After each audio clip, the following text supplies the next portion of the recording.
Good morning, esteemed guests and participants from across the globe. Myself, CA Shweta Goyal, the Secretary of Sustainability Reporting Standards Board of ICAI, would like to welcome you to today's webinar on building a sustainable future, the role of green finances in business. As business increasingly seeks ways to align with sustainability goals, green finance has emerged as a pivotal tool to drive environmental and social progress. Green finance not only supports projects that mitigate climate risk but also fosters innovation, encourages sustainable business practices, and enhances corporate resilience. By integrating green finance into their strategies, business can access new capital, meet regulatory requirements, and gain a competitive edge in the evolving marketplace.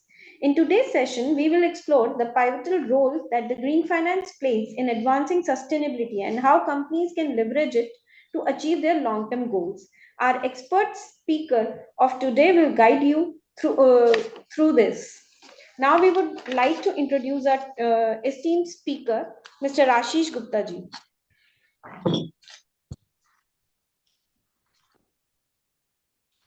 Ashish sir is a seasoned mechanical engineer and sustainability professional with over 36 years of experience at BPCL, specializing in environmental initiatives, sustainability reporting, and SDG implementation. He has led key projects in GHG inventory, zero waste certification, and renewable energy. A certified professional in GRI standards and integrated reporting, he holds multiple environmental certification and is recognized for his leadership in driving sustainable practices across global platforms like CDP and DJSI. So we warmly welcome you, sir. The stage is yours. Thank you very much. Thank you, Shweta ji, and the whole team of ICI inviting me for this session about sustainable financing. And I'm glad to know that a lot of people from your end has already joined in this webinar. There are around more than 300 people.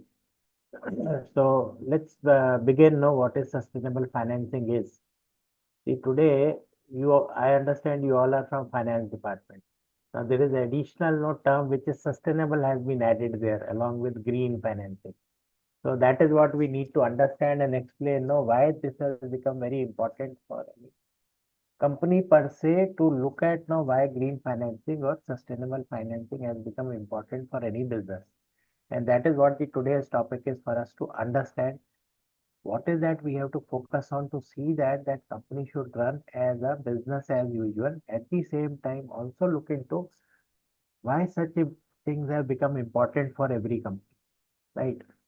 So I'll just share with my presentation. I'll take you through what do I mean by green financing, how green financing is important, what companies are today looking for, including their regular business, what is that green finance is also all about.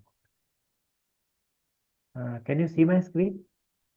I'll just share. No, sir, not yet. I'll share mine.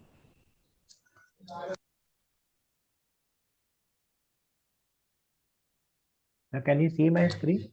Yes, sir, it's visible. Okay.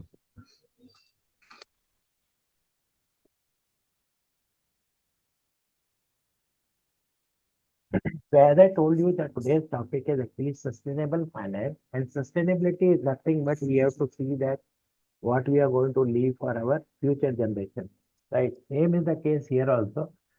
The kind of businesses or the kind of initiatives what every company is supposed to take so that they will continue working towards a leading company in future. Now, this ESG and financing are going together today. So let us first understand what is the meaning of ESG and how finance is related to that. Correct. And then we will converge into what is this financing and what is the focus areas and where one needs to look into. So I will start my presentation just to give an overview of what is ESG is all about. ESG basically stands for environment, social and governance. And basically ESG refers to non-financial factors, right? I mean, when we say finance, every company is basically doing this financial auditing, financial accounting, etc. And that is what is reported in our annual report. But at the same time, we today globe or the trend is the global trend is that we have to also take care of the non-financial factor, which is being covered by ESG, that is environment, social, and governance. It also talks about triple bottom line or triple P. That is that the stakeholders today are not only looking for finance, they are also talking about people, planet, and profit. And they are also saying that the company needs to look into non-financial factors. Now, how finance is becoming important because we have to see that finance is required to meet the requirement of non-financial factors. I mean, that is where the financial sustainability comes into play. So, to understand where the ESG focus is on, basically, if you look at the environment for every company today, climate change, natural capital means the systems which are available in nature, like water is there, waste is there, so greenery is there, trees are there. So all those things are supposed to be natural capital. Change in climate means so today we are all experiencing change in the climate, like floods are there, cyclones are there, all those kind of things. Similarly, pollution and waste and environmental opportunities. So these are the items which are basically coming under the environment. And a company is supposed to see that they should, due to their business, the environment impact should be minimum.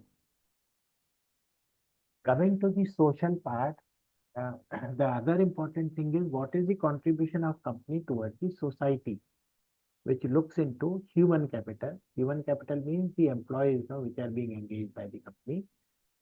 Product liability means the actual product which is which a company is selling, or what is the product which a company is dealing with. Like in our case, I am from Bharat Petroleum, so our product is petrol, diesel, kerosene. So we have to see that the product which we are selling should be safe in nature, should not cause any environmental mistake, and that is known as product liability. Then we have to also see that the customers and supply chain are properly being taken care of. That means whenever we are giving any product to the customer, it should not harm them. So we should be able to give customer service. It is as per the demand of the customer. So all these are social requirements. And similarly, the supply chain means the people, those who are our suppliers, contractors, distributors, dealers, all those supply chain should also know how to handle the product, what are the requirements of the system, whether company is taking care of while supplying or distributing or delivering the product to through them to the customers. So these are the social requirements which has to also looked into. Another very important social requirement is health, safety, and environment. That means a company not only takes care of their employees or contractors, those who are working within the organization, but it also has to take care of their stakeholders, customers, distributors, etc., those who are connected with them. The company should have a very strong policy on health and safety. It should ensure that everything should be taken care of properly. And then corporate social responsibility. Now, this is a regulatory requirement as per the Government of India, where it says that any company is supposed to spend 2% of their profit for the social responsibility. So a company which is having a profit more than 5 crores, my understanding is, so they have to minimum spend 2% of their profits towards the social responsibility, and there are various items which are being given by the Ministry of Corporate Affairs. As per that only, we are supposed to spend that amount. For every company, governance is also very, very important. A company cannot run unless it is governed properly.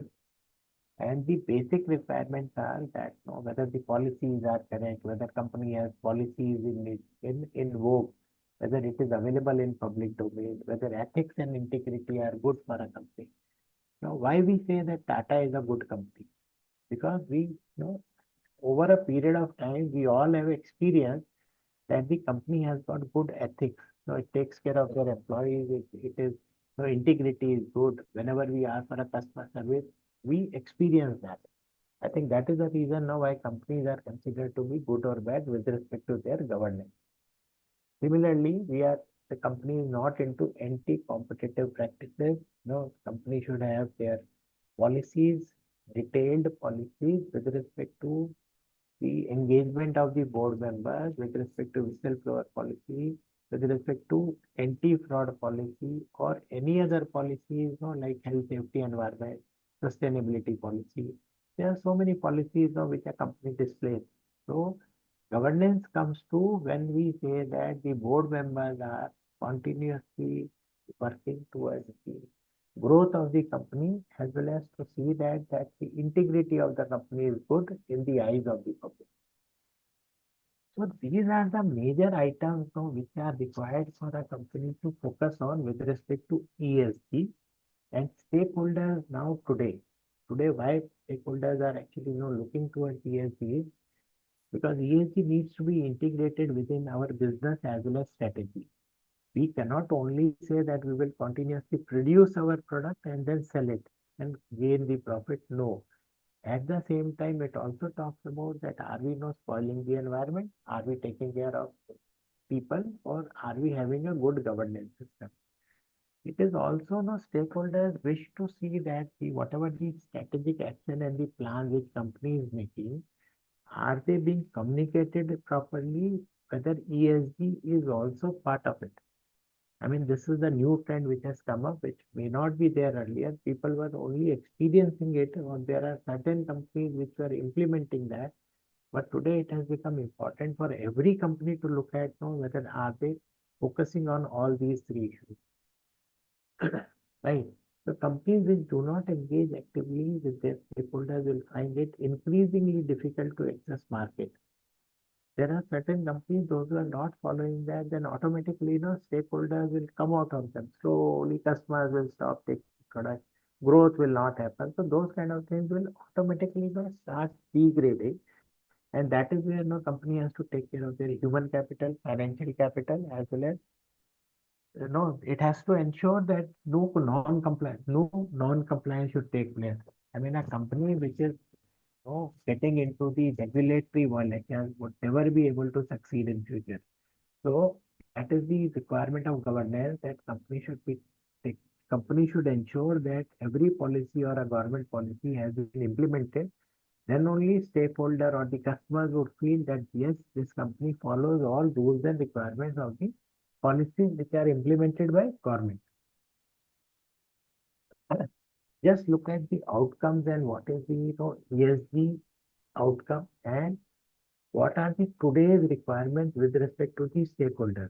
Now, why stakeholders are increasingly becoming focused on what is that ESG company is following, and how automatically with respect to following these ESG requirements, profits are also being taken care of. So if we see that today investors are also talking about responsible investment. Right. It is not only looking at whether company is investing only into the increase in the production. No, they are looking into, are companies doing the investment in such a manner that it should continue as a running business. At the same time, the investments are also sustainable. Right. Similarly, consumers are also looking at increasingly those brands they are taking which has got a better social value. Now you will see that in the market today we are talking about organic farming. Today when we go to the market and look at the product, they say these are green products, or these are the products where no emissions are not there. So, and these are the products where plastic is not there. So such kind of systems are coming, and they are getting more value out of the the product which they are selling. So therefore there is an awareness among the customers or consumers where they are looking at, and the better product, I mean the product which are more environmental friendly are more acceptable by the younger generation or the generation which is today consuming those products. Similarly, these communities are also very, I mean, they are fully aware of their activism as well as the negative public perception can have full impact on the business. If by any chance communities feel that the company is not following the requirements, anytime they can see that the company would not be in a position to run within their society. So the requirement of committee is also looking into that whether the company is following the required rules which are applicable there and they are not impacting negatively towards the community. Even employees today, when the young generation or the new generation which is joining, they are also looking at whether the company is responsible in their behavior, if the corporate behavior is good, whether the company is following the required regulations, etc., as well as it is environmental friendly. All those employees, if they find that company is not following those rules, they will try to come out of that company, slowly. Today, even regulators are also tightening the requirement of ESG. They are also seeing that whether the companies are not, if they are not meeting the requirement of ESG, then they are taking regulatory action. So, which means that slowly even the government or the regulators are also looking at that there is no environmental degradation or violation by a company. Like so many new rules have come. For our company, I understand there is a PAT target, PAT, perform achievement paid, which is basically energy efficiency. Similarly, today EPR targets have come. There is another environmental law or environmental act which is there, which has been implemented very strongly. Similarly, any leakage or anything that takes place, this is hazardous waste management. That has also become very important for every company or company like us, that we should ensure that our waste is being disposed properly. So if we see that in total, the governance basically covers about the corporate governance, business ethics, risk management, and stakeholder side. All these things are being taken care by the company properly or not in a focused manner. Social, I have already told you. Environmental also, I have told you. So all these three things are basically required. Now, this is to meet those requirements, you require finance. And if we meet those requirements with the finances which are available, I think that is what is known as actually sustainable finance. Just to explain more about what is that and the areas which are being covered under all these three pillars are. If we see environment, then a company needs to take care of under climate change, greenhouse gases, which has become very important. Every company or large company today taking a targets for becoming net zero. Now, net zero is nothing but we have to cut down our greenhouse gas emissions. Right? Our company has taken a target that will be net zero by 2040. Similarly, all large companies are taking targets basically to reduce the emissions and to ensure that we are the global warming temperature should not go beyond more than 2 degrees centigrade. Another is the product carbon footprint. Basically, this is LCA, life cycle assessment of a product when we do. Then while manufacturing of the product, the amount of carbon which is associated with the product is also required to be known by every company. So every stakeholder today or every supply chain today is asking the other company, if he purchases the product, what is the amount of carbon associated with that product, right? Climate financing as well as climate change vulnerability. Now here another important part which comes is basically about the flood modeling, so many other things, climate change which is happening. Sea is taking, there is a rise in the sea which is taking place. Then as I told you, this one, natural disasters which are taking place because of the climate change. So all these things have become important with respect to the environmental side. Now, natural capital, as I mentioned, water is there, biodiversity, land use, as well as raw material. So all these comes under the natural capital. Let's say mining we are doing, we are taking out the iron ore. So that is a natural capital we are extracting. So those things needs to be looked into, that there is no environmental impact or the environmental impact are within the controlled requirement, so that it should not spoil the soil, land, as well as make the land bad. Right. So those things needs to be looked into more focusedly. Earlier we used to just extract, but today that cannot be done. Now, waste is, as I mentioned, that has emission and plastic waste, packaging waste, electronic waste. So those kind of waste needs to be disposed in a proper manner. I think that is what is required now with respect to environment. And environmental opportunities are like clean technology, green buildings, renewable energy. So these are the opportunities which are available today. So those things a company needs to look into.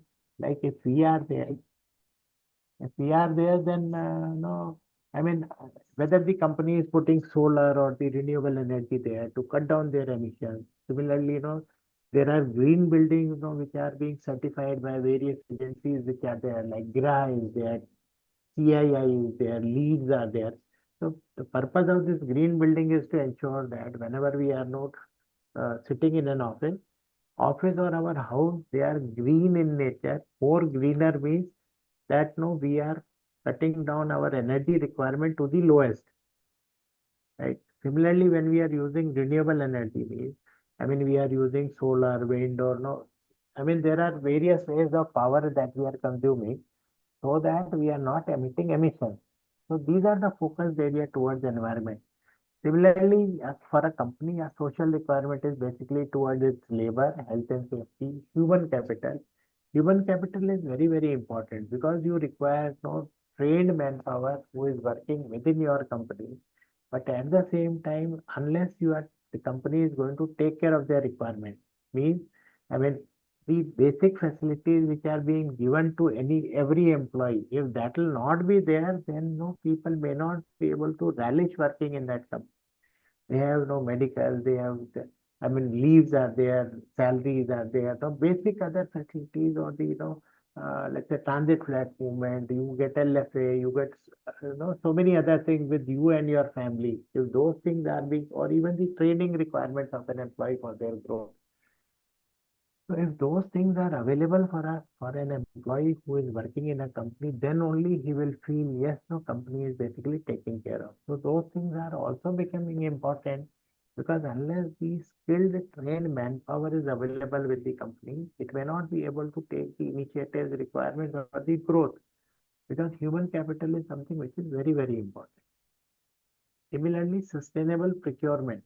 I mean, a company needs to procure a product from the other company who is also taking care of, who is also taking actions towards sustainability. At the same time, the kind of product which you are procuring would also be more greener in nature. Today, when I am saying that I need steel, I would look at the company which is selling green steel.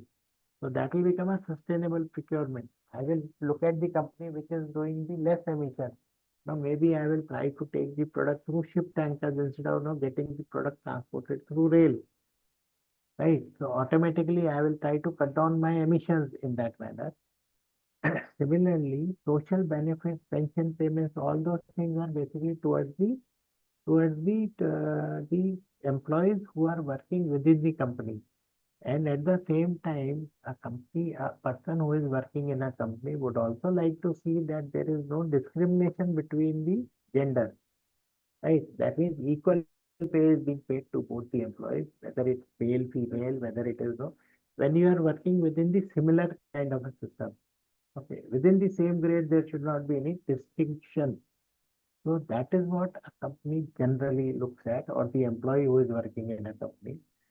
Uh, the product under product liability, we can also see that the product safety is there, chemical safety is there, consumer protection and responsible investment. So these things are basically towards the social side of it. Governance side, we see that that it's a good board. I mean, a board is a responsible board. No, they take decision for the growth of the company. They should be no owners, they should also feel ownership, they should be accountable, and they should also have the they should meet the legal requirements towards the company.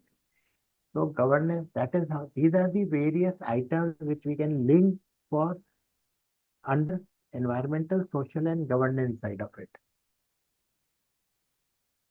Now, I think now I have basically explained you what is that ESG part of it, what are the company, where a company can focus on ESG.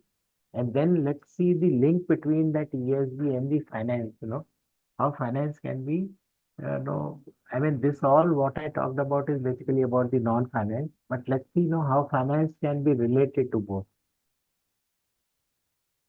Okay, now, what is the definition of, let's say, sustainable finance?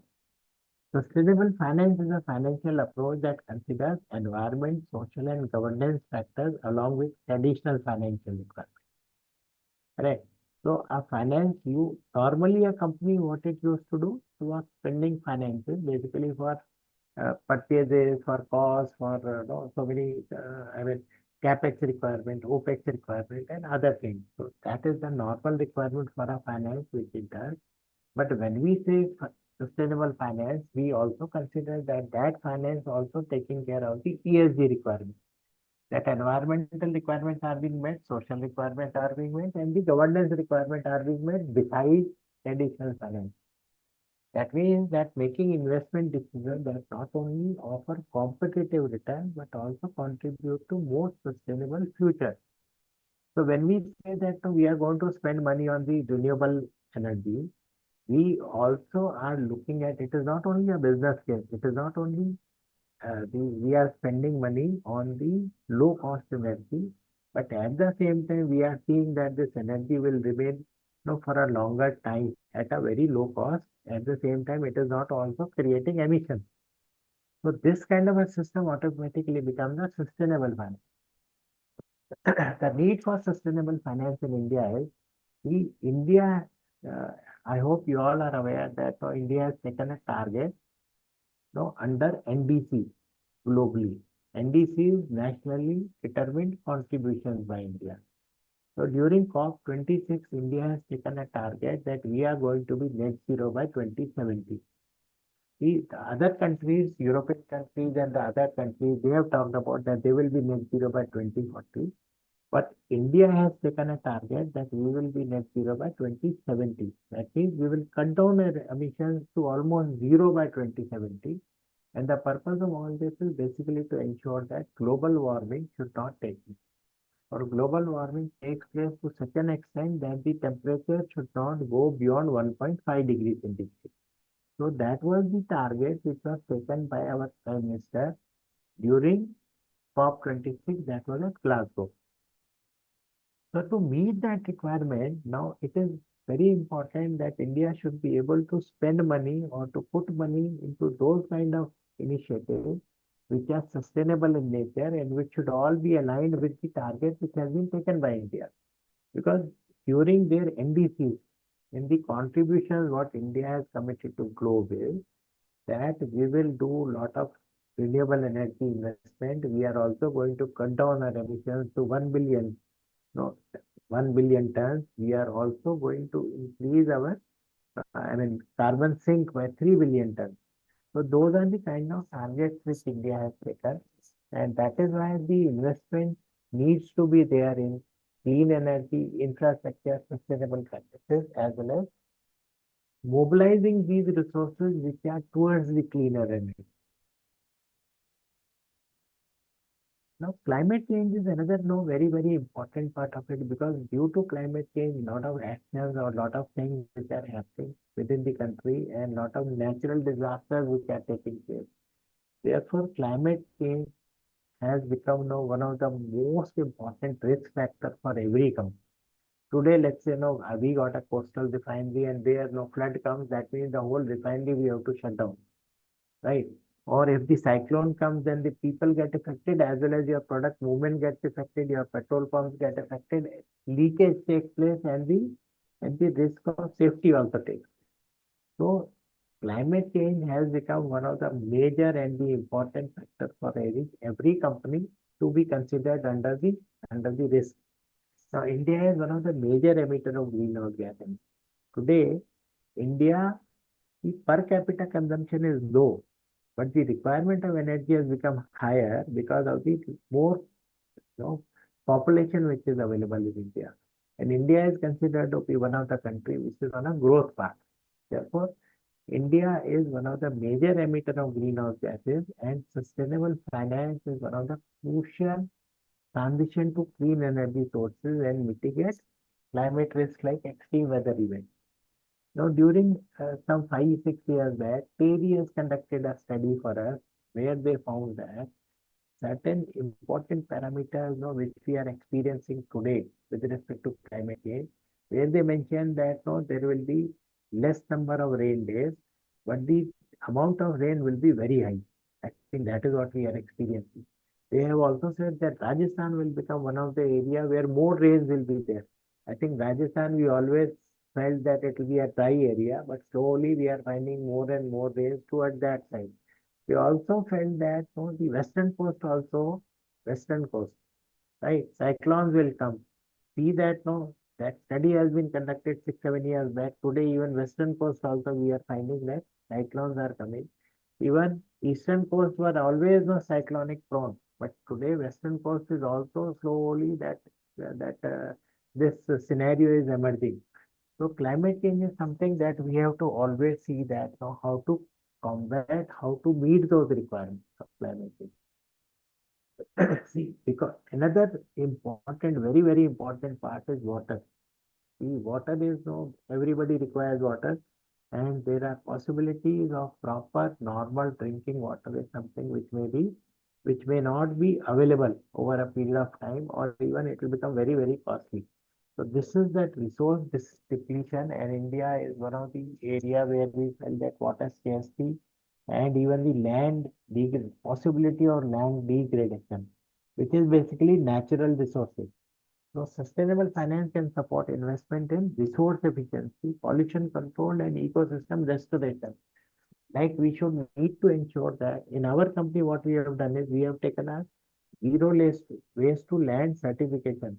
We are committing that we are not putting any waste, any sort of a waste, whether hazardous, non-hazardous, into the land to spoil that amount of land over there. So all over India, wherever we are operating, we are ensuring that due to our operation, that is, we are not degrading land. Similarly, this climate adaptation, the country needs to invest in infrastructure that can withstand the impacts of climate change, such as floods and droughts. During that study, when Perry has done, we found that floods are actually spoiling and carrying out a lot of disasters within our organization. We have a refinery at Kochi. So earlier, when the Cochin flood has come, the total area got flooded, and we had to stop our refinery operations for a longer time. Now that led us to carry out the flood modeling study. And there we found that, let's say, if tomorrow flood comes, then what are the actions which a company needs to take? So we have to go to a slightly higher side. I mean, higher side means we have to set up certain equipment which needs to be at a higher plateau or a platform, so that during flood they should not get affected. Those are emergency equipment. We also found out that there are certain areas we have to increase the height of the land, so that river or sea that should not get effect immediately towards the refinery site. So those actions today needs to be taken, so that we should be able to take care of the natural disaster.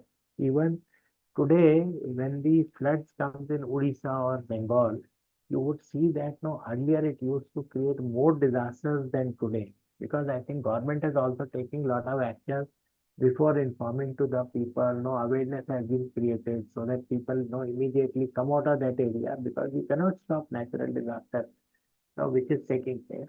So the best thing is how to mitigate, how to not get affected in that area. I think that is where now we are spending our money, finance, to ensure that if such action takes place, or if such disaster takes place, then the action which is required by a company to mitigate that disaster.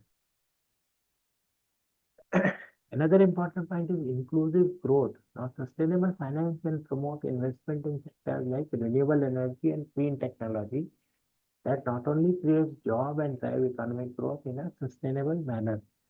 If we are talking about today, so India has come out with a lot of policies, and we as a company are also coming out of with different policies under the renewable energy and even clean technology. Like we are putting EV battery stations across our retail outlets. We are also looking into use of green hydrogen into our retail outlets. We are also putting a lot of money into creating renewable energy capacity. We have committed almost 1 gigawatt by 2025 and 10 gigawatt by 2040. We are implementing solar energy at our retail outlet.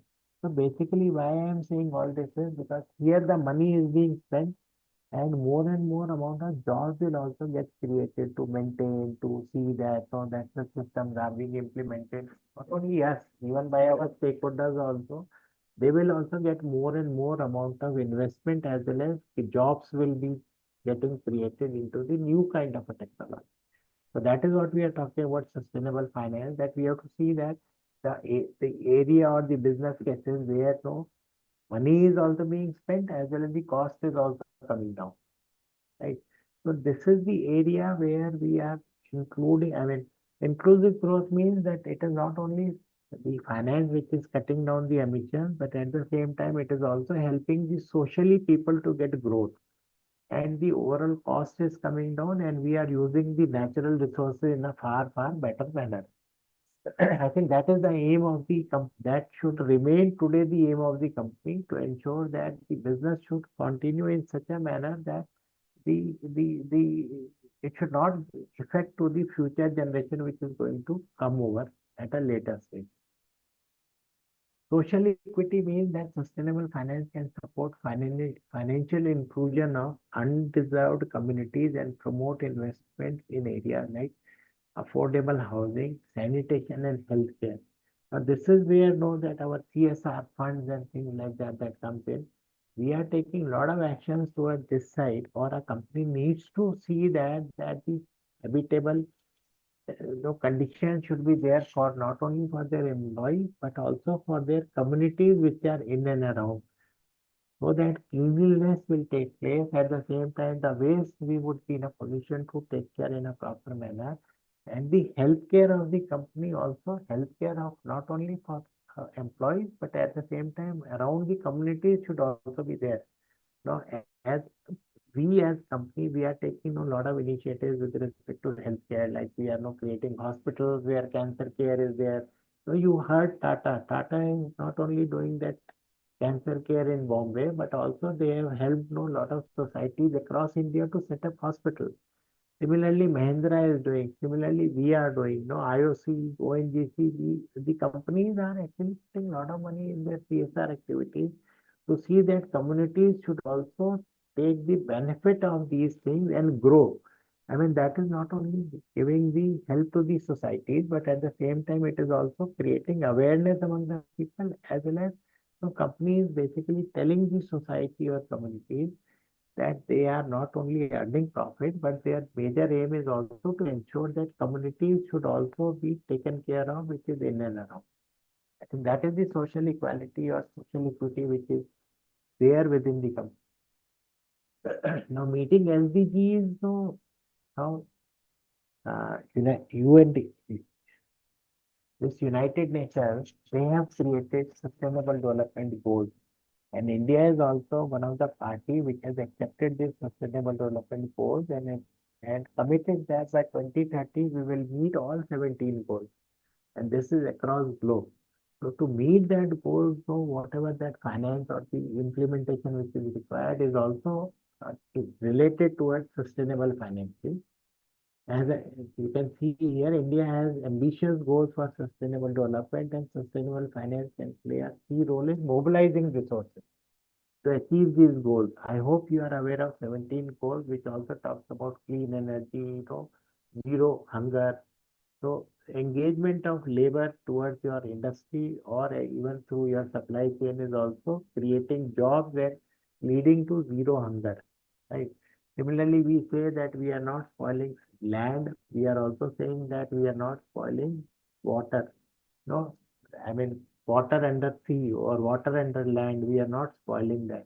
We are also ensuring that we are not, no, I mean, there is no leak or the product is not spoiled on the ground.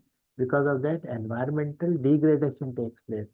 So there are, I mean, lot of items or the commitments which are there in these goals, which as a company or as a country, we need to look into to ensure that we are meeting those requirements. And I think India is one of the country which is which has met lot of targets with respect to SDG. And by 2030, our commitment is there that all these goals should be met by us. transitioning to sustainable economy can help India build long-term resilience against climate change and resource depletion. Uh, that means that whatever natural resources we are withdrawing, that we should see that uh, the amount of withdrawal should be in such a manner that it should not get depleted altogether, right? So that is what is going to be the long-term resilience for a country, for a company. We should ensure that that whenever we are going to remove, let's say, that's water withdrawal from the ground. But at the same time, if we are also continuously doing water recharging through rainwater, so that cycle will take place as well as we are not completely depleting the water which is there which is there under the ground, right? So what is the requirement now? To invest money in the rainwater harvesting. Now, rainwater harvesting can be two ways. Either we uh, creating a reservoir and then storing the water there, or ensuring that whatever action we are taking, we should do the groundwater recharging. As a company, Bharat Petroleum, we have taken all actions to ensure that every location or every region, we are doing the rainwater harvesting, minimum groundwater recharging, or even storing of the water, whichever is possible. So the purpose is that we should continue, we should ensure that the natural resource should not get depleted over there. Then the investors are increasingly seeking invest sustainable investment opportunities, right? Investors always see that their money should increase, but at the same time, they are also focusing on that the money which is being spent by the company should be in a responsible manner. I have attended a lot of meetings, where investors have discussed with us, and investors like BlackRock, who is also one of the investors in our company. Now, when we face them, the major questions what they had asked is, what is that we are doing against sustainability or against our environmental requirements. So today, investor not only asking that how our share value is increasing, but they are also more interested the actions which are being taken by us to manage the environmental requirements. Are we creating afforestation?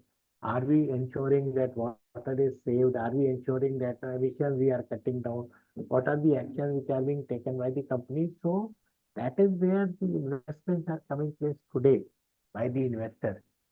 Right. Right.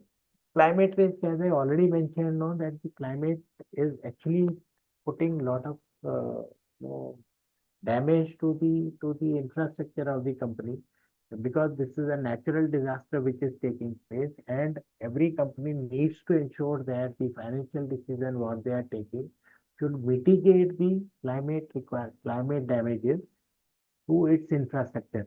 Like as I mentioned, we have carried out flood modeling study. We have also carried out water balance study in our refineries to see that the water should not get depleted. If there's a possibility, then we have also put up an STP plant in our Mumbai refinery.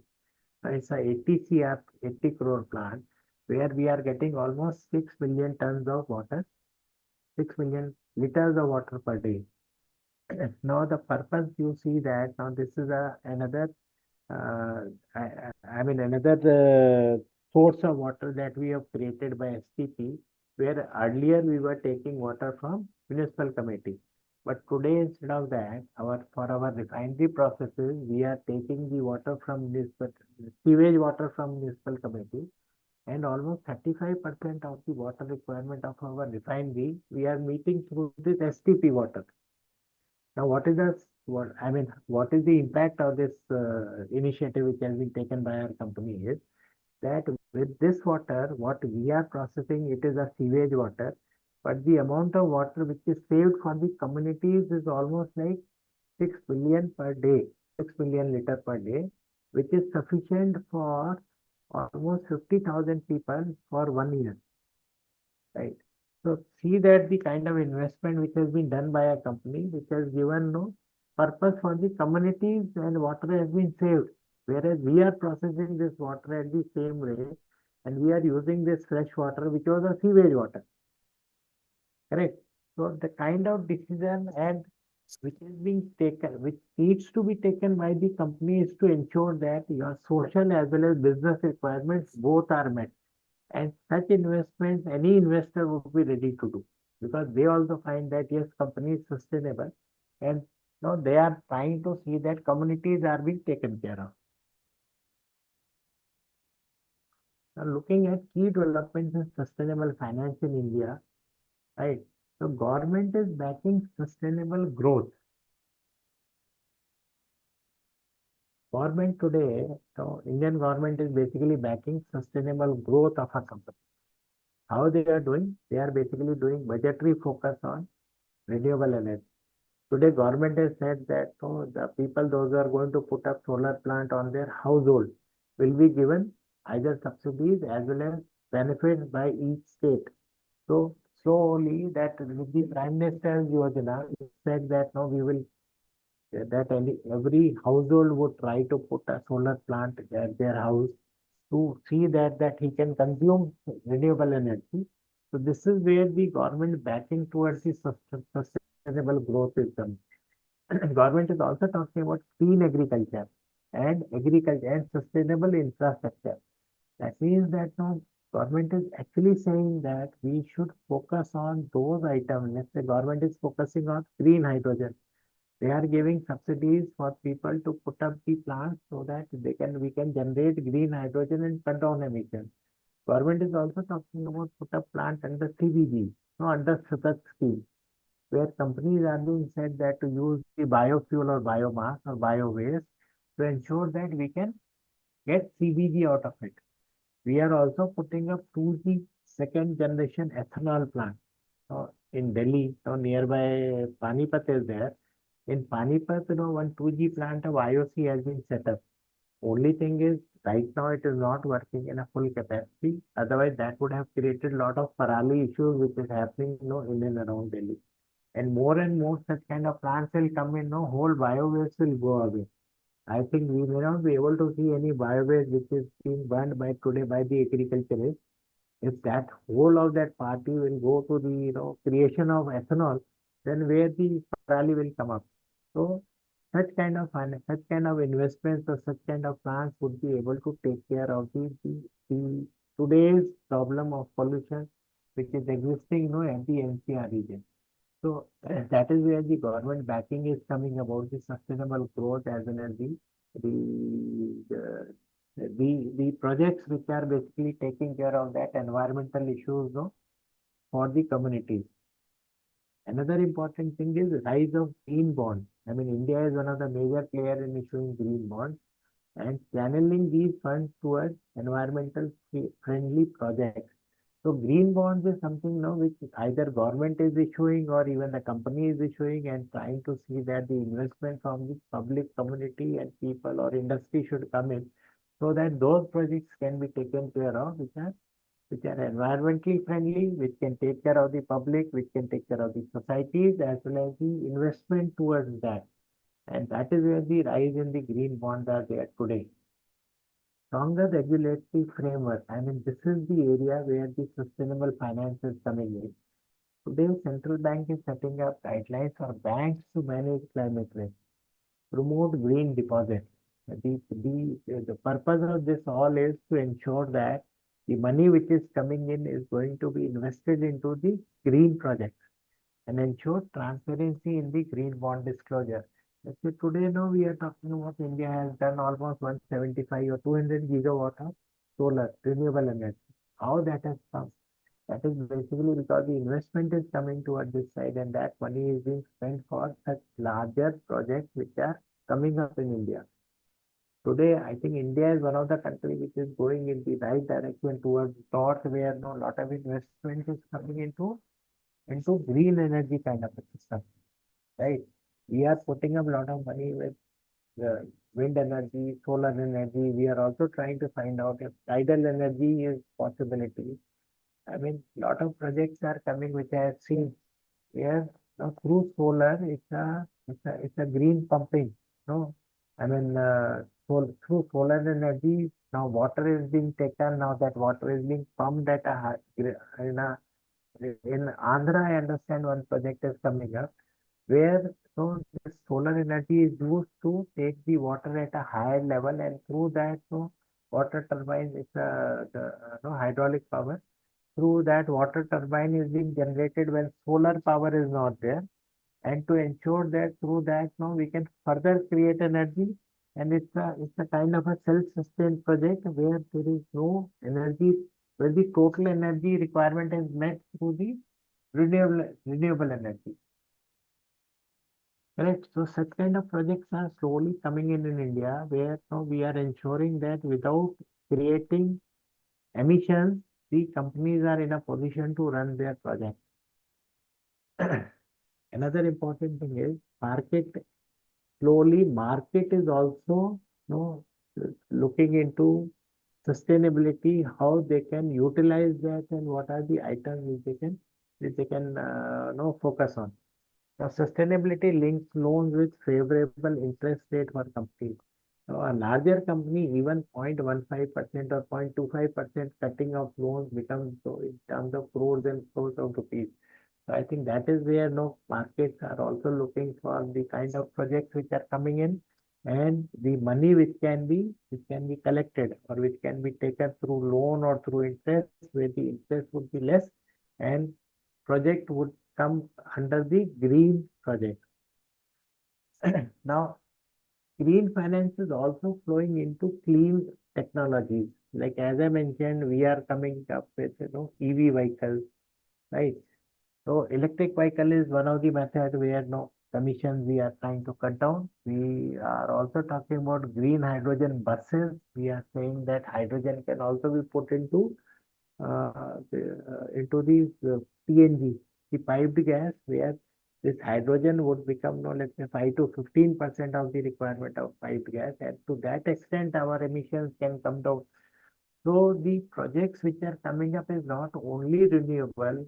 Companies are trying to find out the different sources and kinds of projects, like biofuel is there, even Satat is there, where the emissions are less, and the major focus is on change of climate change and global warming. So the whole focus and idea for everyone is to ensure that the kind of project, or even the waste disposal, right? Now, today, I mean, if we look at the kind of waste disposal we are focusing on, one is under EPR, like plastic waste, which is supposed to be disposed under EPR.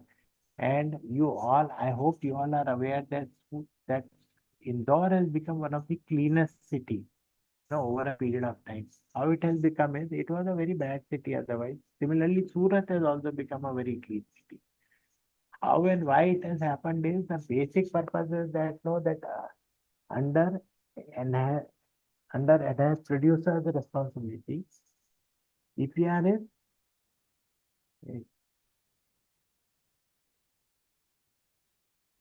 is extended producer's responsibility. The purpose of EPR is to say that the person, the industry which is making the product, should also ensure that the waste of that product should be disposed of in a responsible manner. Now, on various items, this EPR has been implemented, but majorly it is on the plastic. Correct. Now, the plastic waste which is being generated, the government has ensured that under that policy, the people who are generating or making plastic, or even who are using as a brand owner, like we are using as a brand owner, because we are selling our lubricant under the plastic packages. So that amount of plastic we should be in a position to dispose it in a proper manner. So how the disposal can take place? Either we recycle, reuse it, and to make different kind of products, or we have also come out with a system where this used plastic we are also putting in the road construction. Therefore, it is not further polluting. Now, you can't avoid plastic enough. I mean, totally from your lifestyle, but we should also know the disposal method, as well as the projects which should come under this. So this is a new project. We have taken the patent also of this, where this kind of a plastic what we are generating, we should be able to use it for road manufacturing, right? So what we decided for our future requirements, whenever we are going to come up with our retail outlets where the road is being made, the plastic which we have to dispose it under EPR, we may use that kind of a plastic within our own system, within our own requirements of making roads within the company.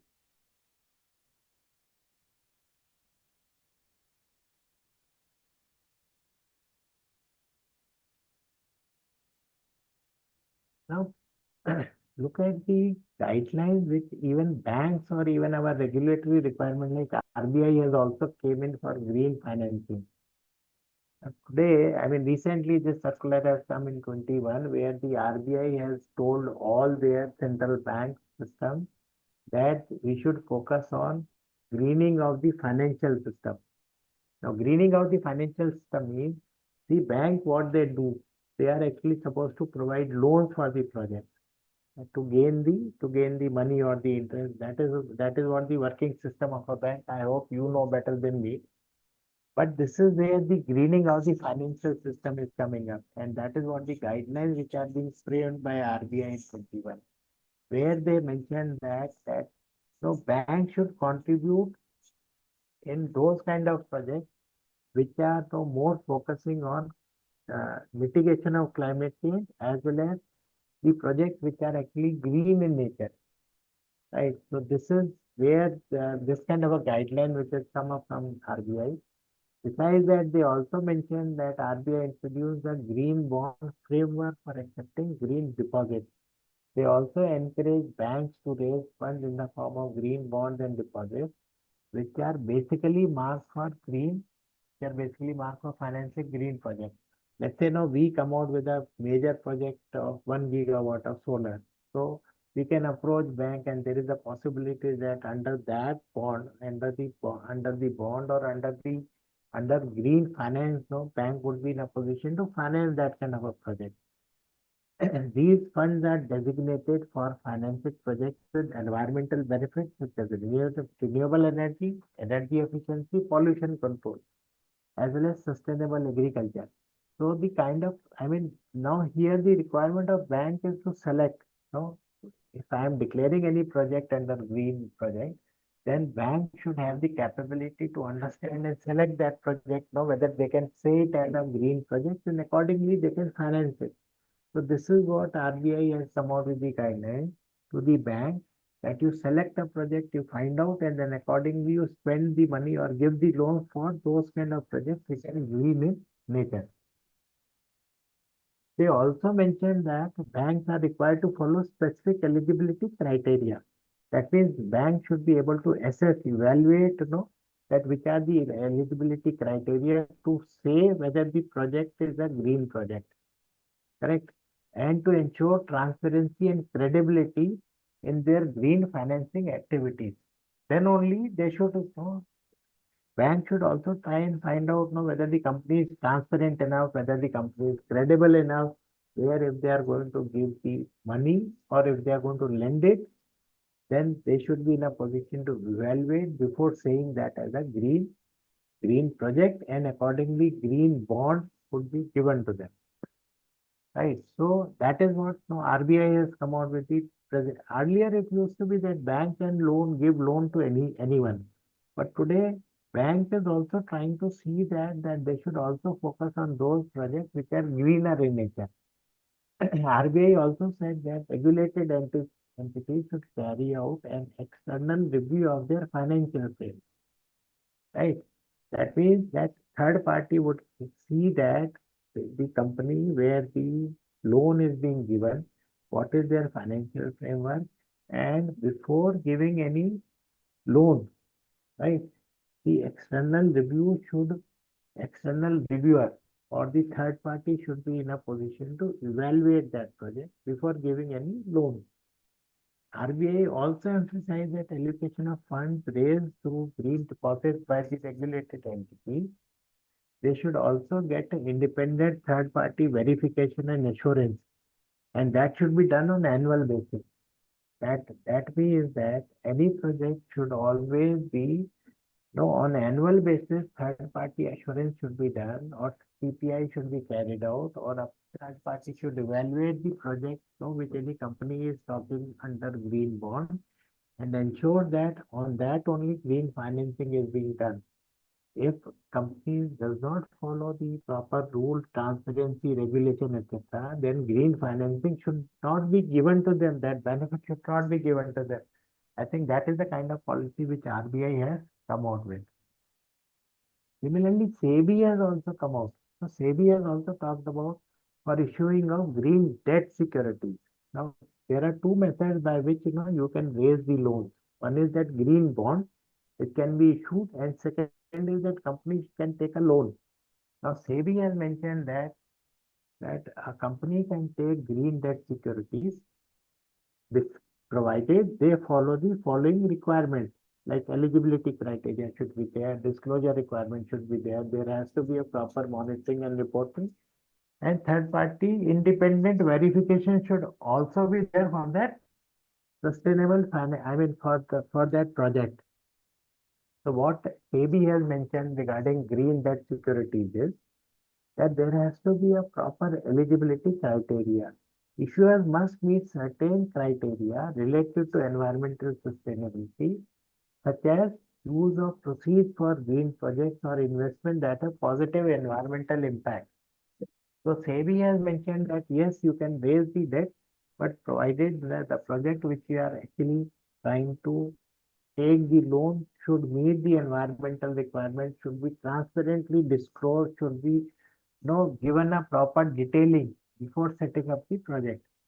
Now, disclosure requirement means issuers are required to provide comprehensive disclosure on the use of proceeds, environmental benefits, and reporting mechanisms for green debt securities. That means that, let's say, if I am setting up a project, let's take wind project, then I should be in a position to say that it will cut down so much of emissions, it will not reduce the rate of the today's power. The project should be in a position to give that much amount of energy to the grid, which should be used by so many industries. So that disclosure requirement means when we are setting up a project, we should give a proper detailing to the stakeholders or to the communities, to the public, even to the regulator, right? Before raising the debt requirements for that project.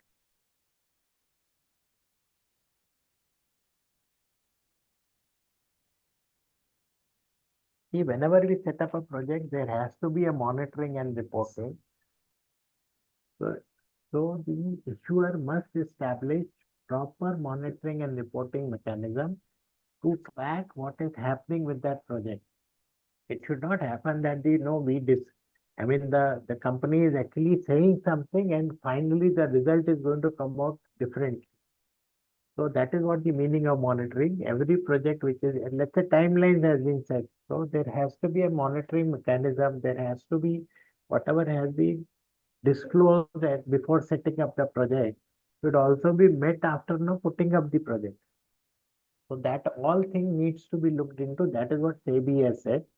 And there has to be independent verification.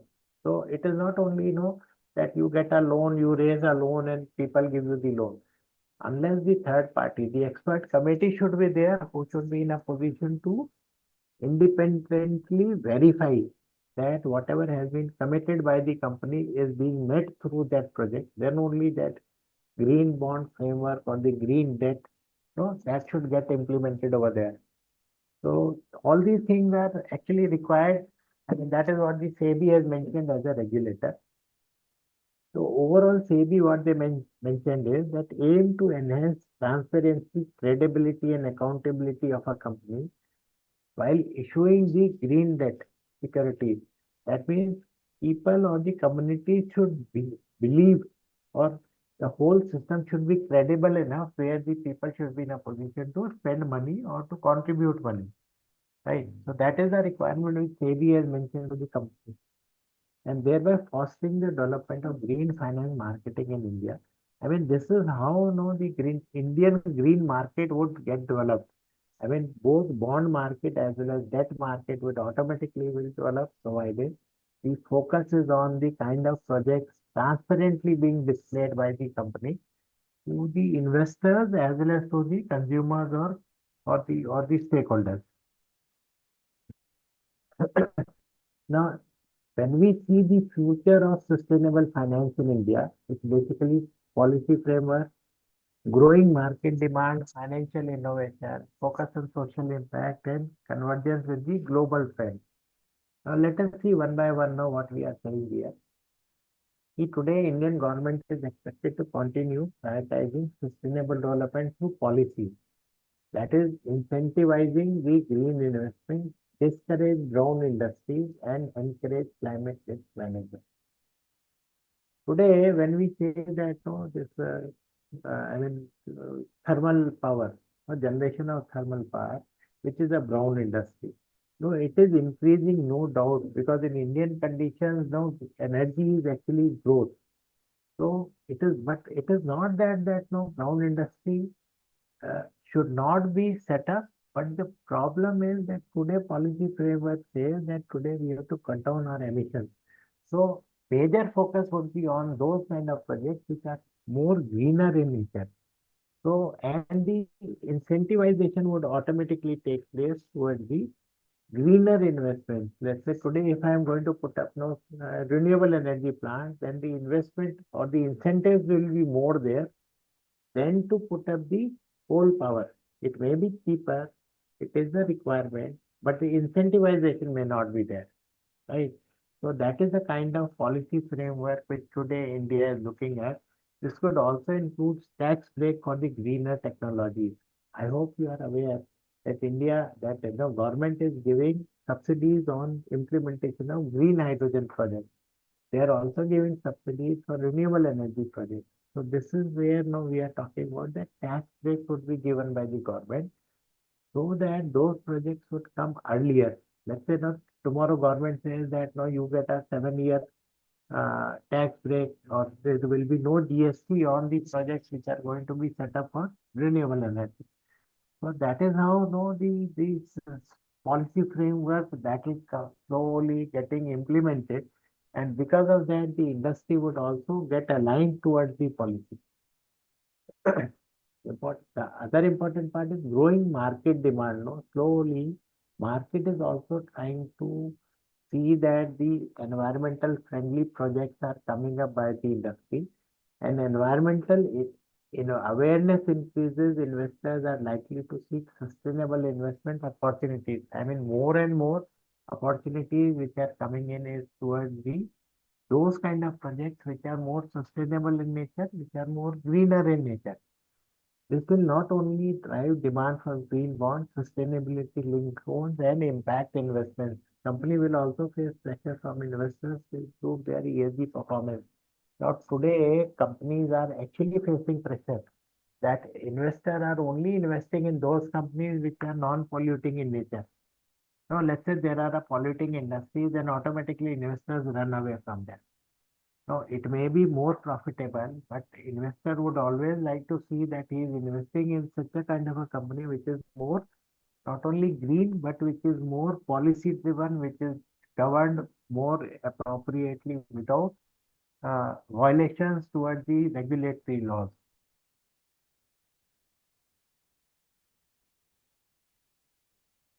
Financial innovation, if we see that, we can expect to see a rise in innovative financial products. No, earlier finance used to be only giving loan, but today we are saying that slowly more and more kind of financial products or innovative financial products may come in. No, in this field and services tailored for sustainable projects. Like we are talking about green bond, green debt. We are also calling green infrastructure financing, climate risk insurance product, and blockchain-based solutions. So these are the new kind of systems, no, which I'm sure no slowly more and more will come in, where people have the choice to take those kind of financial products, right? And then implement that or take the investments, with respect to those and invest within their company. So this is what the innovation which can come in slowly with respect to finances towards the industry investment. Even the financial technology is likely to play a key role in streamlining sustainable financing process. I mean, see, new things or new innovations will come in under this sector also. People would like to see how best finances they can put under those kind of projects which are newer in nature, which are more environmental friendly, where the loans or the values or the interest may come down for the company to invest on. Another, it is not only environment, even the social is also very, very important here. Now, the projects which are more social in nature, which are giving benefit to the society, right? I think those are the products where the sustainable finance will come in more. Like as I mentioned to you, the people will try to ensure that no, it is giving benefit to the society. Like as I mentioned, now we are coming up with 2G project at Panipat by one of the oil companies. And if that cuts down the parali, then I am sure people would be more looking toward those projects which are actually giving benefit to the society in general. So the projects which are more impacting social community society would be more liked by the communities and would be more focused by the investment also. So there is likely growing focus on social impact investing, addressing challenges like poverty, healthcare access, and financial inclusion. This will not attract investors looking to generate positive social returns, right? Like a project which is more onto, let's say, healthcare of the company, right? Healthcare of the society. I mean, at the same time, there are products which are being made by the people which are not affecting communities. So such kind of projects will be more liked by the investors today. And not only this, there will be convergence with the global trend. Today, climate change is, as I told you, it is one of the major trend in the globe to take it as a major risk, which is affecting companies. So fight against climate change will automatically will be taken up by the companies, and they will try to see that what mitigation measures are going to, are to be taken by the company, and that is where the finance or the investment will come in. And India is also likely to see increased international cooperation and investment in sustainable economy. So it is like a partnership. It is not only single country can do it. It is more with the, attachment. I mean, collaboration with other countries that a country can grow. Now here I would just like to show something, which our company is now focusing on. I mean, this is what was on the financial investment challenges, etc. But since I am with Bharat Petroleum, I'll just try to see that, show that now which are the actions or initiatives which you can link with this with the sustainable financing. Like we have taken a target, BPCL has taken a target to become net zero by 2040. Right? We have also taken a target to renewable energy of 10 gigawatt by 2040. We are also benchmarking ourselves, and we are considered to be one of the best companies in sustainability in oil and gas sector. Our score is the top in BGSI ranking, and we are at management level in CDP scoring. So under ESG, if you see, there are certain examples that we have projected here, which you can see that environment. No, we are. I am sure you are experiencing that. We are selling EBMS, ethanol blended motor spirit. Correct. Today we are almost mixing some 12.8%, 13% of ethanol in petrol. The purpose of mixing ethanol is to basically cut down emissions, to cut down our imports and increase more and more agriculture products into the petroleum sector. Right. Our aim is to go up to 15%, and as per biofuel policy, by 2025 we may even mix 20% of ethanol into the petrol. I mean, that is what will be available from the petrol pumps later on. We have also implemented energy efficient lights across our company. That means today we are almost every office. If you go to Bharat Petroleum, you will always find that it is implemented with LEDs. Now, the purpose of putting energy efficient light is because this consumes only 20% of the conventional light. So a huge amount of saving of light will be there. At the same time, we are also cutting down our emissions by fixing energy efficient light. I think that is one of the major initiative which has been taken by us. We are also giving LPG under Prime Minister Ujjwala Yojana to rural households. So that is how the community is getting affected. No, against fuel board, no, we are giving them LPG and they are in a position to use a cleaner fuel as compared to the fuel which is actually causing a lot of emissions and pollution there. Our company has also taken zero waste to landfill certification, which is our commitment that due to our operations we are not spoiling or what or no environmentally affecting land, right? So this certification we have taken it from a company called Intertech, which is a US based company, and it is a third party assurance or a certification which we are showing that due to our actions we are not spoiling sands or we are not spoiling land. Okay. We are also doing solarization of our retail outlets and also implementing electric vehicles, across India. So wherever we have retail outlets, we are also setting up EV charging stations there. Now under under social, if you see, we are also covering almost 1 million children education under CSR. We are giving them digital literacy under skill or computer aided learning, in low income schools to the children. I mean, this is under CSR. Now we are taking the initiative. Our company is taking initiative. We are also conducting online vendor development programs for MSC vendors. I mean, this is MSC is one of the area where now government has focused to give more no investment or the procurement through MSME or MSC, right? So this is where our company is also focusing.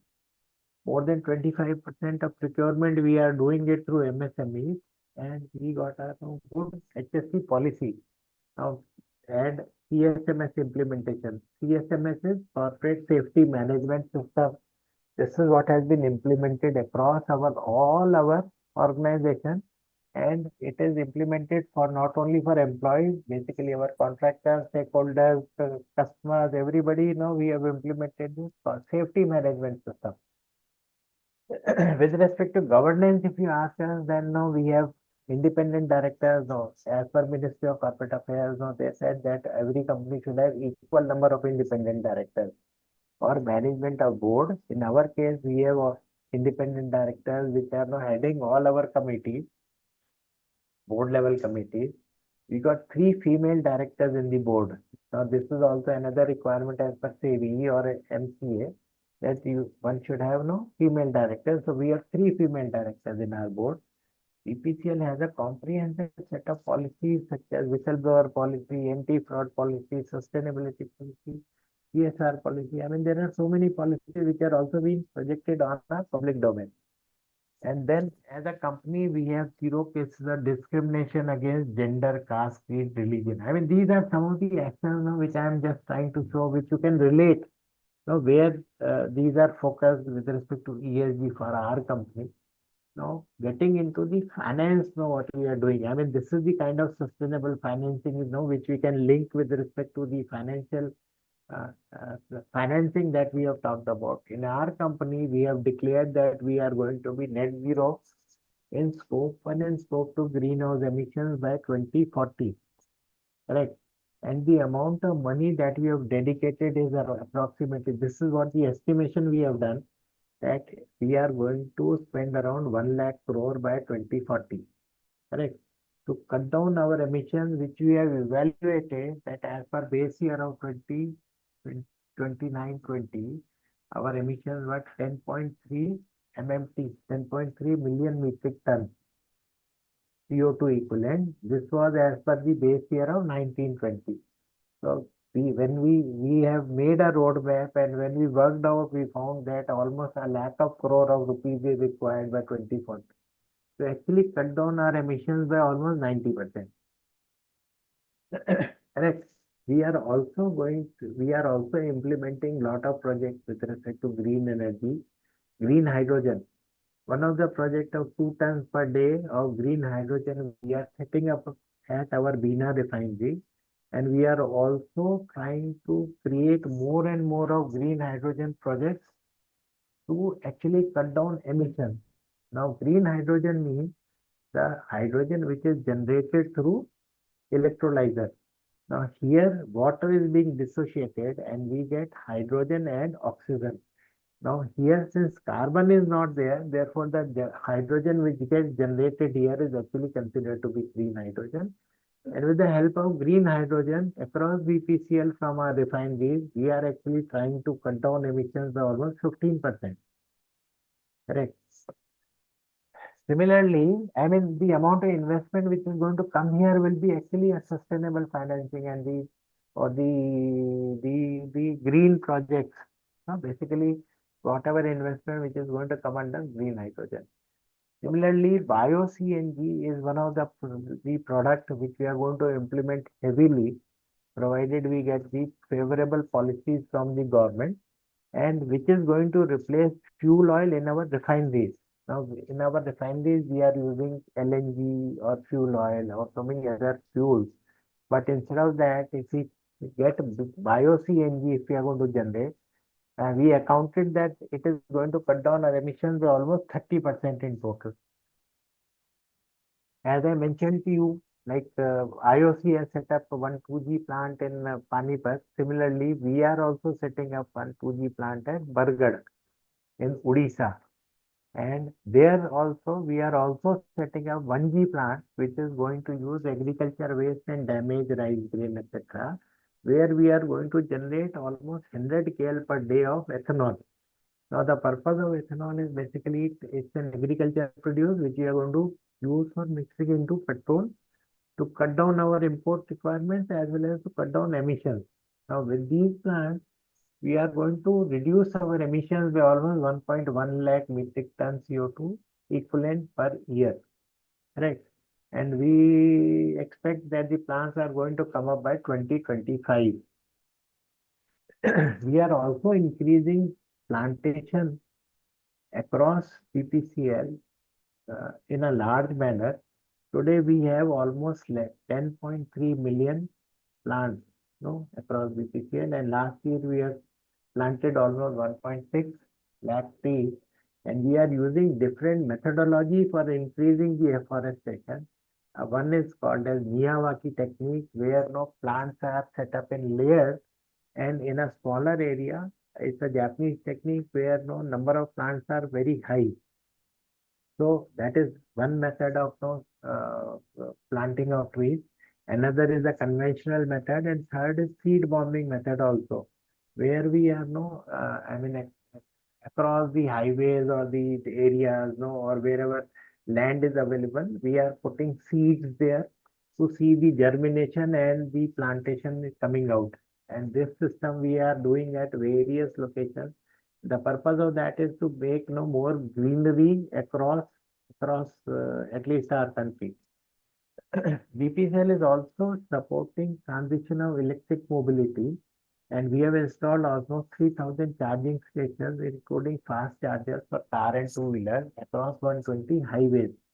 Now, why we have chosen highways are basically because people are always afraid of going on highways using electric vehicles, because we are not aware whether when we go in front, then towards the other city, whether the charging station, we are in a position to get the charging station. So I think this anxiety, to cover this anxiety, BPCL has put up after every 100 kilometers one charging station, so that a person is ensured that as and when the charging will come down, he will get a place where he can do the charging. We are also coming up on project called Project Aspire. Right now, this is a project where our company is going to spend around 1.7 lakh crore in 5 years. Basically, our major aim is on the 8 pillars: refining and marketing, non-fuel retail, gas, upstream, petrochemical, green energy business, and digital ventures. This is a separate system as compared to what I talked to you about net zero program, which is up to 2050, which is up to 2040. Now here certain projects are common, but basically this project Aspire is basically on these 8 items where our focus investment will be there. And the amount of investment, as I mentioned to you, will be almost 1.7 lakh CR. And the basic aim here is to company's overall business financial performance is basically to double the profit. Okay. Project Aspire is designed to effectively enhance company's overall business and financial performance and to increase the profits also double and turnover by 4 times. I mean, that is the basic concept which we have thought of, and we are going to spend money in these areas. Now, these are going to cover basically 4 key themes. One is for business growth. The theme focus on nurturing and expanding companies' existing core businesses to reinforce its market presence and operational stability. We are going to increase the number of retail outlets. We are also going to call them energy stations. Now, in a retail outlet, you may find green hydrogen, you will find energy charging, you will find petrol, diesel, speed. I mean, our branded fueling. You will also find EBMS, which can be 20%. It can be even more than that also. We are also looking for, no, CBG will be there, CNG will be there. So at a petrol pump, there will be a lot of fuels which, a person has a choice to fill it.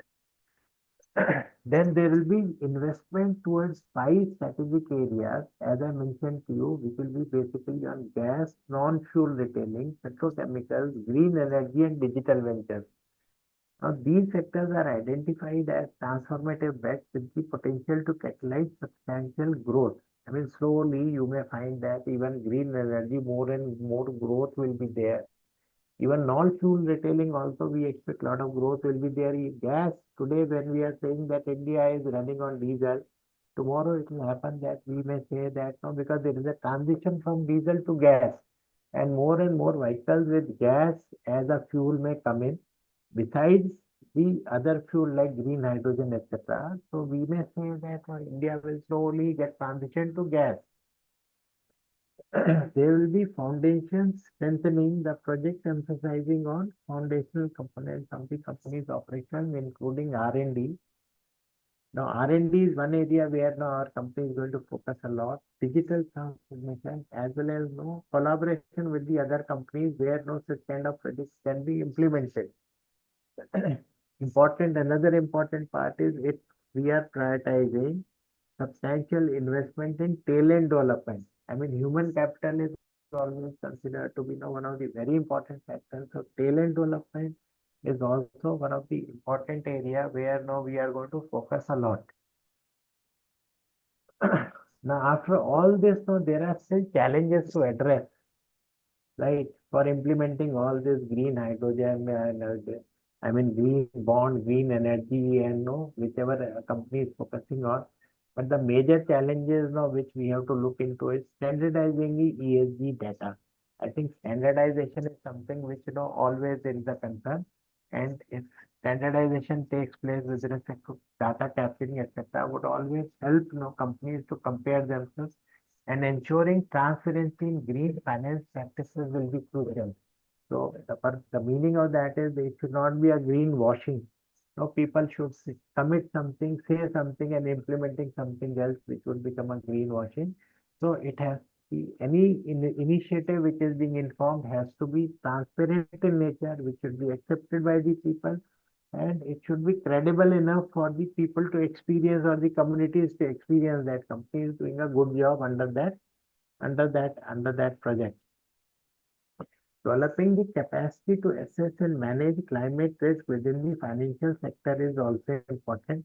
The climate risk needs to be looked into. What is the actions to be taken? How to get that mitigated? What has it is not only company, but it is the community needs to be seen in totality that due to climate risk, what action needs to be taken by a company. And important part is mobilizing sufficient capital to fund the large scale shift towards a sustainable economy, and that requires continued support from government as well as from the private sector. So unless no, there is a collaboration between the government and the private sector in implementing such projects. No, the green financing or the green projects would not take place. So it has to be a collaboration from both sides. Even besides the regulation, government needs to support to the projects which are going to come in. Let's say today, government is supporting in a wholehearted manner for renewable projects. They may also support green hydrogen. They may also support the other project. Then only companies would become. I mean, companies would also need credibility that yes, policies are in their favor where they can invest the money.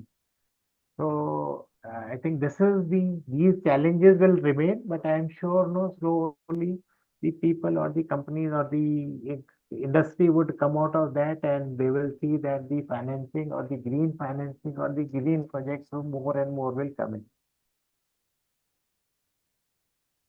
I think that is all from my end. So I would say if any question is there, then I am sure no. There are certain questions which I can see on the Sir, chat questions box. are there in the chat. I will read that one by one and try to answer to the best of my knowledge. Okay, sir. How does green investing differ from traditional investing in terms of finance?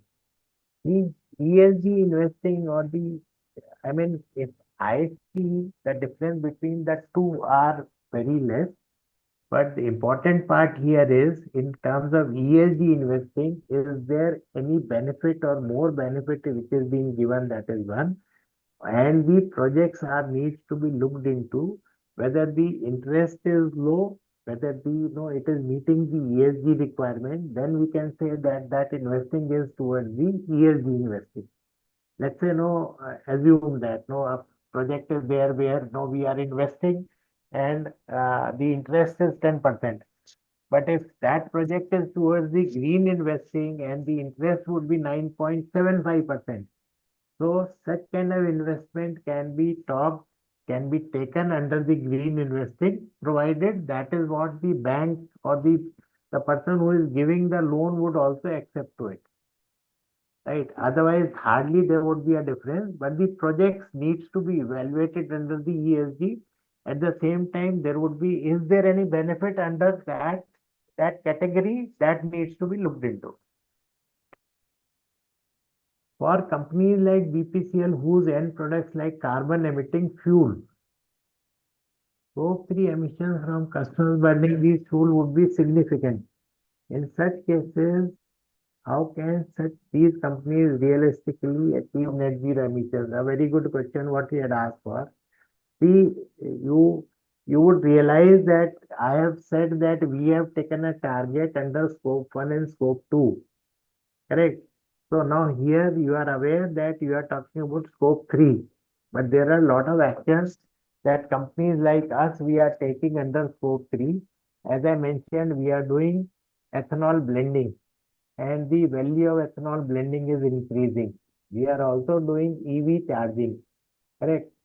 We are also seeing that we should be in a position to supply CBG, which is going to cut down emissions, as well as mixing of hydrogen into CNG or CBG. Correct? So that will also cut down emissions. Now, company like us, which is BPC, we have also made a roadmap for net zero for Scope 3 emissions, which is in the year 2070 in alignment with government. Now here what we find is, now we have targeted, we have estimated that by 2070, majorly in India, the fuels will be not only petrol, diesel, fuels will be majorly gas, then aviation fuel, correct? Then hydrogen and renewable. So with that kind of a system, we are finding that we have to cut down our emission intensity, and these will be the major fuels which will be available. With that kind of a system, our Scope 3 emissions will also come down.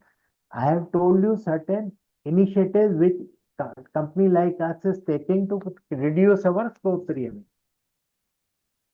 I hope, am I clear? If any more clarification is required, you can always contact me, but this is how we are going to reduce our emissions under scope 3. What are the types of green financing available? Who are the main players in green funding? Equity, debt, grant route, what are standard special terms? See, my understanding is there are two systems which are available in India. One is green bond and second is green debt. Now, green bonds and green debt both are available under various projects like renewable, water, waste. I mean, there is a list of projects which are available, and these are being given under RBI. RBI has informed the banks to consider them and give them. But as of now, this system is not very much implemented in India. I think over a period of time, it will get evolved when the banks and the financial institutions will consider that. No, as of now, I understand that IREDA is one company which is doing, SECI is another one which is trying to find out various projects which are there under renewable, etc. So certain companies are there which are giving loans, but the kind of loans, whether the value is less or the interest rate is less, all that needs to be seen in a more transparent manner. What are the sources of green finance availed by BPCL? What are the general terms? If you ask BPCL now, we are unable to get any green finance as of now. Neither we have issued any bonds also, but we are always we are looking forward towards that. As and when we get a chance to cut down our interest rate, etc., with respect to green finance, we will sure try to utilize that. To begin with, can households be encouraged to transform to solar energy or all government buildings be converted into solar energy set as a benchmark? In India, voluntary actions are being taken with with lot of effort. So I am not sure, but if there is a benefit in doing that, then I am sure every individual would like to do it. Government has already come out with a policy that on the households we should go for putting up solar plant there.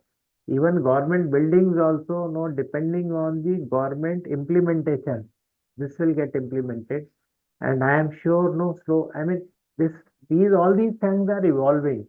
Now today government has said certain areas slowly solar plants are coming in. I mean, every household, wherever there is a possibility, it is coming in. So I would not say that this will happen immediately, but over a period of time, I am sure this may take place.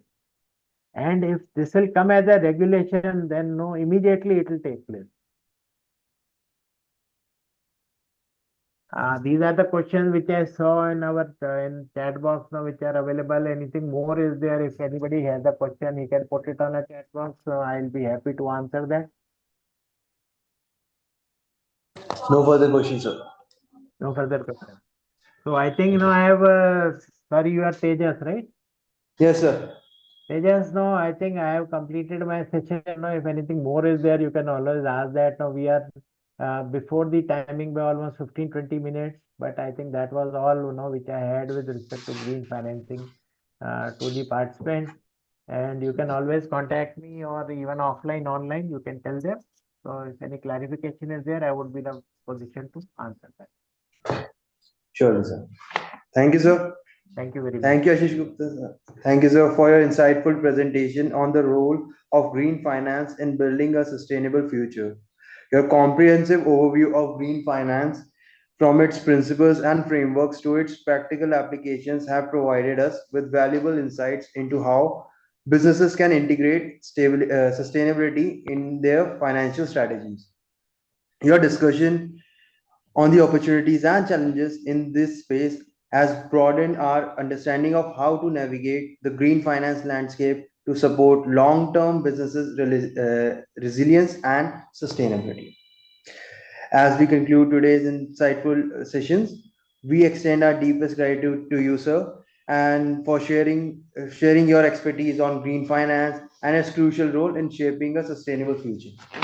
Thank you. Thank you. Thank you. We also wish to express our heartfelt thanks to our chairperson and vice chairman of SRSB for their continuous guidance and support in organizing this impactful webinar.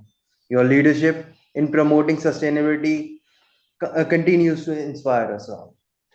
Finally, a big thanks to all the participants for your active engagement throughout today's discussion. Your questions, insights, and participation have greatly contributed to the success of this event. Together, we have taken a step forward in fostering a more sustainable business environment. Stay connected and informed by joining us for future webinars as we continue our collective journey towards a greener and more resilient future. Thank you all for joining us today. Take care. Thank you, sir. Thank you for joining. Thank you very much. Yeah, yeah. Bye.